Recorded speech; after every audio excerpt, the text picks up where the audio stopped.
Hello and welcome guys, मैं हूं आपका अपना होम ट्यूटर निखिल सर।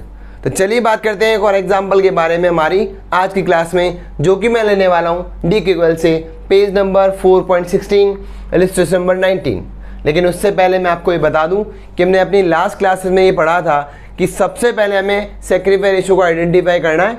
अगर आप एक बार सेक्रीफाई रेशियो आइडेंटिफाई करना सीख जाओगे तो आप न्यू रेशियो इजीली कैलकुलेट कर सकते हैं। लेकिन आज जो हम लोग एग्जाम्पल लेने वाले थोड़ा डिफरेंट है। तो चलिए पढ़ते हैं हमारा एग्जाम्पल नंबर 19 क्या बोलता है। एग्जाम्पल नंबर 19 बोलता है कि तीन पार्टनर है के, एल और एम, जिनका की प्रॉफिट शेयरिंग रेशियो कितना है 3:2:1। अब ये तीनों पार्टनर के, एल, एम मिलकर के चाहते हैं कि एन एक नया पार्टनर आ जाए जिसको हम लोग 1/6 शेयर ऑफ प्रॉफिट प्रोवाइड कर देंगे।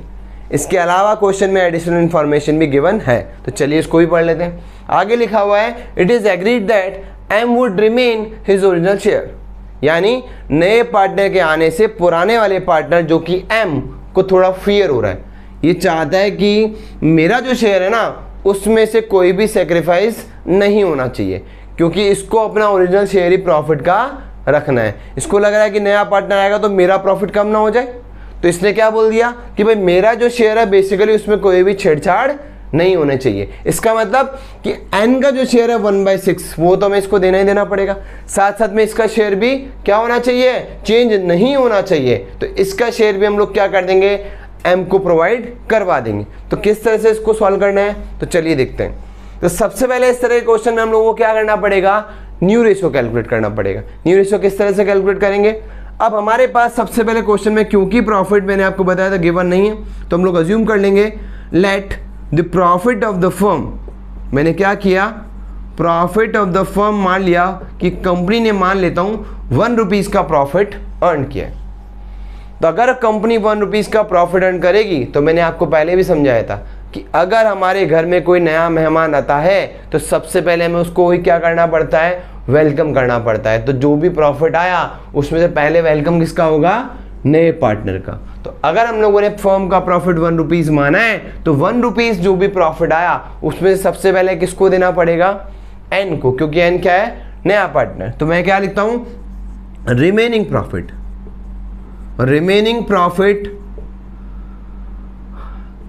1 - 1/6। तो 1 में से अगर मैं 1/6 को दे दूंगा, किसको, नए पार्टनर को दे दूंगा 1 में से 1/6, तो बाकी जो शेयर है वो किसके लिए बचना चाहिए बताओ, के, एल और एम के लिए। क्योंकि अगर मैं नए पार्टनर को उसका शेयर दे देता हूं तो बाकी जो प्रॉफिट आएगा वो कौन शेयर कर लेगा, बेसिकली के, एल और एम।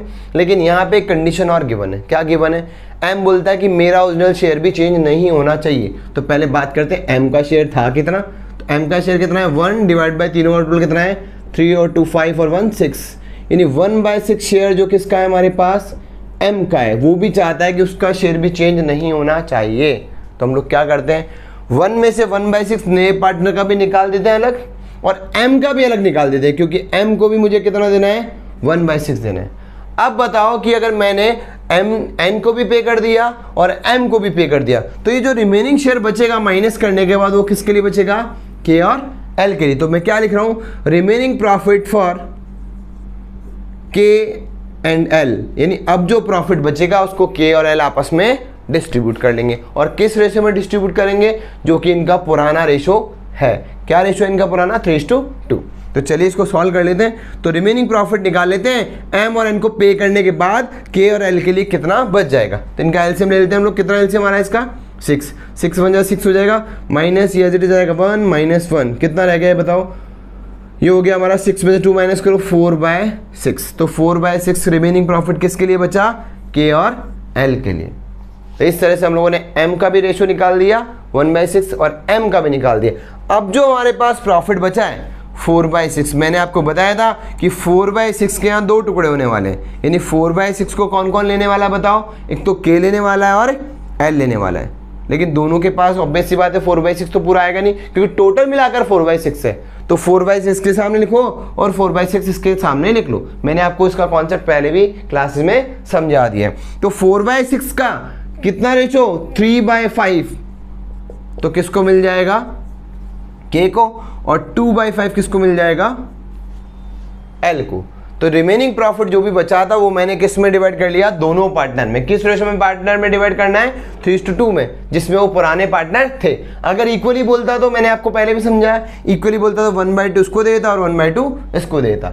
लेकिन अगर क्वेश्चन में इंफॉर्मेशन गिवन नहीं होती है तो हम लोग क्या मान लेते हैं कि जो भी रिमेनिंग प्रॉफिट बचेगा उसको वो पुराने वाले पार्टनर उसी रेशो में आपस में डिस्ट्रीब्यूट कर लेते हैं। तो इसको क्या मिलने वाला है नए रेशो में से, 12/6 5 30 और 4 2 8 डिवाइडेड बाय 6 5 30। इस तरह से हम लोगों ने क्या कैलकुलेट कर लिया, सबसे पहले यहाँ पे न्यू रेशो। तो न्यू रेशो मैं लिख लेता हूँ, किस किस का न्यू रेशो आ गया मेरे पास, के, एल, एम और एन का।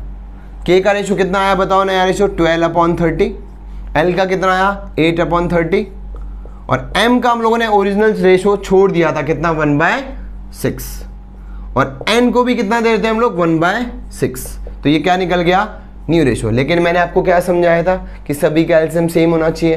क्या करूँगा, एक ऐसे फैक्टर से मल्टीप्लाई कर लूँ जो 30 बन जाए। बताओ किससे मल्टीप्लाई करूँ, 6 5 जा कितना होता है 30। तो 5 से मल्टीप्लाई करके और 5 से डिवाइड कर देता हूँ तो ये क्या हो जाएगा, 30 हो जाएगा। तो यहाँ भी कितना हो गया, 6 5 जा 30 और 6 5 जा 30। तो एलसीएम लेने की जरूरत नहीं पड़ेगी। तो अब नया रेशो क्या हो गया हमारा, इसका भी डिनोमिनेशन 30 है, 30 है, इसका भी 30 है, इसका भी 30 है। तो नया रेशो कितना हो गया, 12:8:2।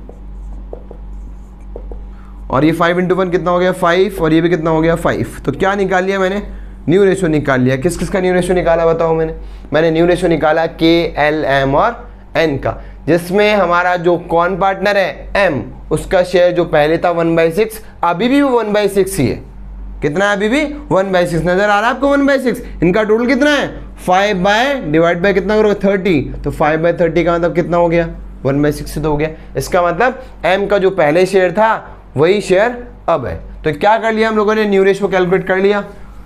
अब हम लोगों ने पहले सीखा था कि सेक्रीफाइस रेशो कैलकुलेट करना है, पर हम लोगों ने यहाँ क्या कैलकुलेट किया, पहले न्यू रेशो। अब क्या कर लेते हैं, सेक्रीफाइस रेशो निकाल लेते हैं। इसका फॉर्मूला मैं आपको अच्छी तरह समझा चुका हूँ, SON।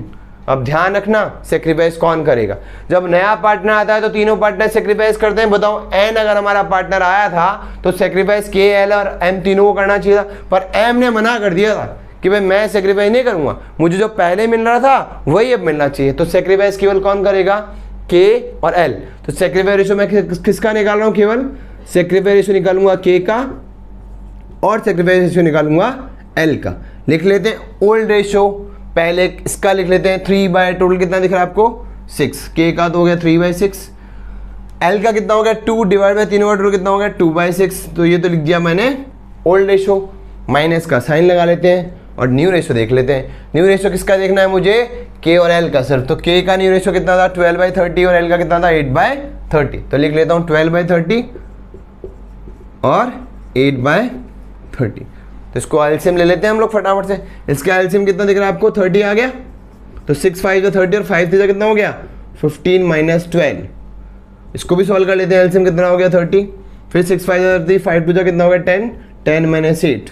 तो कितना आ गया हमारे पास 15 - 12 कितना बचेगा 3/30 तो बच गया इसका, और इसका कितना बच गया 2/30। तो क्या निकाल लिया हम लोगों ने, सेक्रीफाइस रेशो निकाल लिया किसका, के और एल का। तो सेक्रीफाइस रेशो कितना आ गया आपको दिख रहा है 3/30 एंड 2/30। या फिर मैं इसको क्या बोल सकता हूं कि सेक्रीफाइस रेशो कितना हो गया 3:2 हो गया।